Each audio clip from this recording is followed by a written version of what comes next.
Actualmente existen en el mundo 4 conflictos distintos. 2 ya se han desatado y 2 están latentes. Vamos a repasar cada uno de ellos. El primero de los conflictos es por supuesto el más reciente. Hamás, desde la Franja de Gaza, invadió Israel, mató 1.200 colonos que estaban en las adyacencias de la Franja de Gaza, secuestró más de 200 personas y la réplica fue brutal. 14.000, 15.000 palestinos, se dice muertos, la mayoría civiles. El segundo de los conflictos lleva casi 2 años, fue la invasión ilegal de Rusia, de Moscú a Ucrania, 500.000 de bajas, 500.000 personas, la mayoría en este caso efectivos militares, entre muertos y quienes han quedado en muy mala condición. El tercer conflicto es el de Corea del Norte con Corea del Sur y con Japón. Kim Jong-un desde Pyongyang todo el tiempo amenaza con misiles interoceánicos, no solamente contra Seúl y contra Tokio, sino contra los propios Estados Unidos. Y finalmente el conflicto de Taiwán, la isla de Formosa en jaque, amenazada permanentemente por agua y por aire por cientos y cientos de aviones provenientes de quinta generación, los J-20, los más modernos, provenientes desde territorio chino. ¿Y quién está detrás de estas 4 conflagraciones? 2 latentes y 2 que ya están en pleno curso. La República Popular China, 1.400 millones de habitantes. Pekín, Xi Jinping, financia a Vladimir Putin, al presidente de la Federación Rusa. Ya vamos a ver cómo es el principal comprador de su petróleo. Pekín financia a Teherán, también a Irán, es el principal comprador del petróleo persa. Pekín financia a Corea del Norte, a Kim Jong-un, al dictador norcoreano. Y Pekín amenaza permanentemente a la isla de Formosa. Es 3.000 veces más grande, pero quiere Taiwán porque Taiwán, esta pequeña isla, con apenas unos pocos miles de kilómetros cuadrados, contra millones de kilómetros cuadrados, es la más eficiente del mundo en semiconductores. Más de la mitad de los semiconductores provienen de aquí. Pero vamos al desarrollo. Israel es un pequeño territorio dentro del Medio Oriente que tiene 2 enclaves palestinos. El primero es la Franja de Gaza, tan controvertida en el día de hoy, y el segundo es Cisjordania, mucho más grande. Desde el Líbano es bombardeado a través de cañones y a través de misiles de manera permanente por Hezbollah, que es un grupo militar organizado, es paraestatal y está financiado por Irán. Hamás es otro grupo, también sunita, distinto a los chiitas iraníes, pero son justamente desde Teherán la teocracia la que los financia. Es decir, el dinero de Hezbollah y de Hamás viene de Irán. ¿De dónde saca el dinero Irán? Fundamentalmente, como dijimos y como vamos a ver en algún instante, de las ventas de su petróleo a China. El otro teatro de operaciones, el otro escenario de conflictos, escenario bélico, tiene que ver con Ucrania, que fue invadido de manera ilegal el 24 de febrero del año pasado por parte de Moscú, de Vladimir Putin. ¿De dónde saca su dinero Putin ahora que no puede venderle el gas a Europa? Ustedes saben que por sanciones económicas Europa ha interrumpido el consumo de gas. Entonces, ¿a quién le vende? ¿Cómo se financia Vladimir Putin? ¿Cómo paga la guerra tan costosa, costosísima en vidas, costosísima en materiales? El dinero se lo da China, que es el principal comprador de petróleo.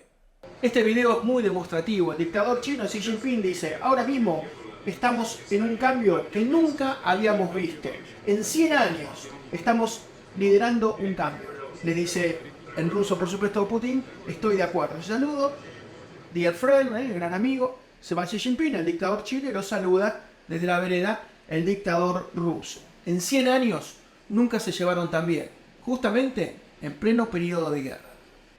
Este gráfico es muy demostrativo. Nos vamos al año 2015 y fíjense cómo Rusia le exportaba a China menos de lo que importaba. Estaba la balanza comercial a favor de Pekín, menos de 30.000 millones de dólares. Empieza a crecer, a crecer, a crecer, a crecer, a crecer, a crecer. Y el año pasado, en medio de la guerra, llega a 110.000 millones de dólares. Eso es lo que le vende Putin a Xi Jinping.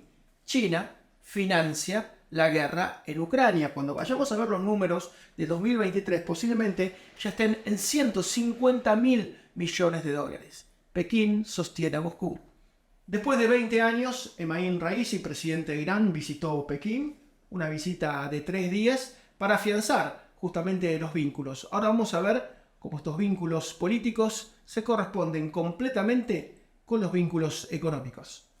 Esta placa, esta infografía muestra las exportaciones de Irán. En el número 1, distanciado del resto, China es quien más le compra petróleo a Irán. Una vez más, ¿quién financia a Teherán? para que Teherán pueda financiar después a Hamas y a Hezbollah? Xi Jinping, Pekín. ¿Y por qué China se ha transformado en un jugador tan importante en Oriente Medio? Porque Estados Unidos ya no necesita del Oriente Medio petrolero. Fíjense la producción en este cuadro. El número 1 del mundo en extracción de crudo es Estados Unidos, el 20% del total planetario, gracias al fracking, al petróleo no convencional, al shale oil, al shale gas.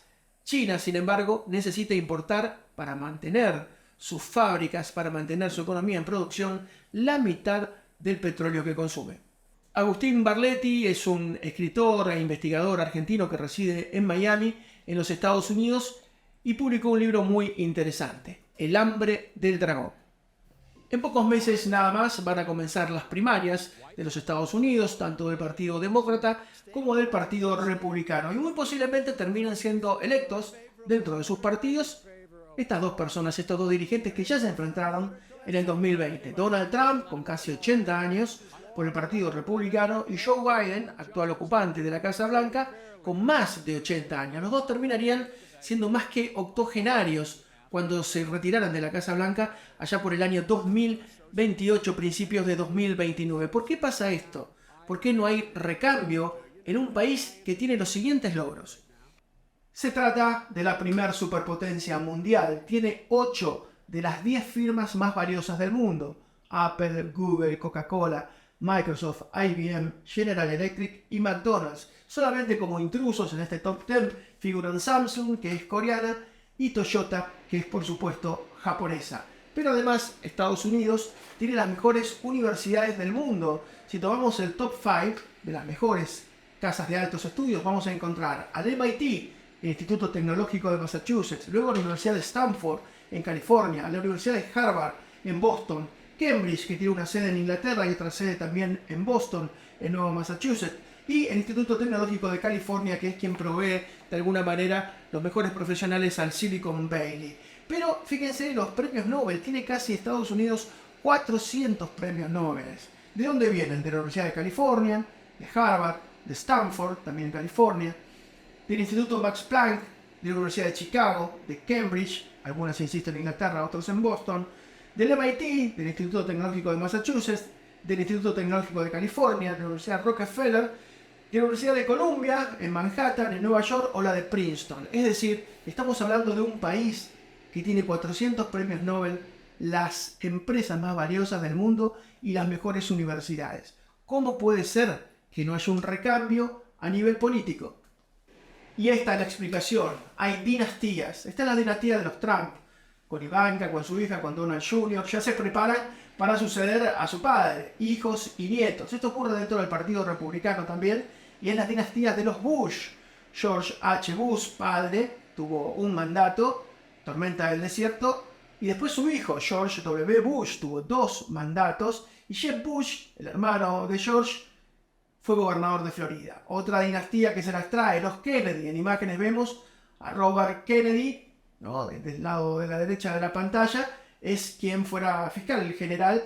En el medio está Edward Kennedy, que fuera Ted muchas veces senador, y por supuesto John Fitzgerald Kennedy. Ahora hay otro Bobby Kennedy queriendo ser presidente con 70 años por el Partido Demócrata. Esta es la dinastía de los Roosevelt. Hubo 2 Roosevelt primos que llegaron a la primera magistratura, Theodore y Franklin. La dinastía de los Cheney, también muy importante, llegó a ser vicepresidente Dick Cheney de los Estados Unidos, pero su hija ya quiere reemplazarlo. Son esas dinastías del interior de los Estados Unidos, en este caso del Partido Republicano. Pero si vamos a los demócratas, pasa lo mismo. Obama quiere que en algún momento Michelle Obama, su mujer, dentro del Partido Demócrata, tenga una candidatura, y Bill Clinton, que fuera 2 veces presidente, puso a su esposa Hillary como secretaria de Estado, como jefa de la diplomacia y como candidata también presidencial. Fue la mujer que estuvo más cerca de ser presidenta de los Estados Unidos. Hasta el día de hoy no hay ninguna mujer que haya ocupado ese lugar, el Salón Oval de la Casa Blanca. Son las dinastías, y así las describe nuestro amigo Eric Fajardo directamente desde Washington. Las castas dentro del Estado, dentro de la política. Ahí tienes, independientemente de partido, a los Biden, a los Obama, a los Clinton, a los demócratas. Al otro lado tienes a los Cheney, a los Bush. Tienen una lógica en la que, bueno, primero te quedas todo el tiempo que puedas en el poder. el sistema electoral, el sistema del partido, el GOP, el Comité Demócrata, no importa, están construidos para que esas castas se garanticen no solamente que van a perpetuarse ellos 30, 40, 50, 60 años en el caso de los Biden, sino que además la línea de sucesión va a continuar de la misma lógica en la que funcionaba seguramente en Europa. Estas castas tienen ese tipo digámoslo así, de delirio, de pertenencia a una élite europea, para heredar, para trasladar a sus descendientes la tenencia de ese mismo poder, cual si fuese real, cual si fuese dinástica la democracia. A veces antes de tomar una decisión local es importante ver lo que pasó en países vecinos con decisiones similares. Fíjense lo que pasaba en Chile, año 2019, país que crecía, el neoliberalismo estaba full, tratado de libre comercio con China, con Estados Unidos. Sebastián Piñera realmente parecía que era una persona indestructible, que iban a ganar nuevamente los de centro derecha. Sin embargo, de repente en 2019 aumenta el ticket de metro, de subte, ¿no? Lo que sería una especie de unión entre el subterráneo y el tren, que tiene 120 kilómetros, el doble de la extensión ferroviaria del subterráneo de Buenos Aires. Aumenta en este sector que es estratégico porque Santiago está rodeado de montañas y hace falta esa línea troncal. Bueno, aumenta y todo deriva en una protesta callejera. Se empiezan a sumar sectores descontentos con la educación porque es privada y es cara, con la salud porque es privada y es cara. Deriva en un pedido de reforma constitucional, modificación de la Carta Magna pinochetista, caída abrupta de la derecha que no llega ni siquiera al balotaje, y Gabriel Boric como nuevo presidente de Chile. Impensado, y todo comenzó con el aumento en los tickets de trenes y subterráneos. Algo similar ya había ocurrido en el año 2013 en Brasil. Dilma Rousseff era la presidenta, faltaban pocos meses para el Mundial. Se aumentó el boleto en San Pablo, la ciudad más poblada, una megalópolis con más de 20 millones de habitantes. La gente salió a la calle y se empezaron a sumar protestas contra la clase política, que era muy cuestionada, contra Dilma Rousseff, que tenía actos de corrupción, contra Lula da Silva, que terminó luego preso.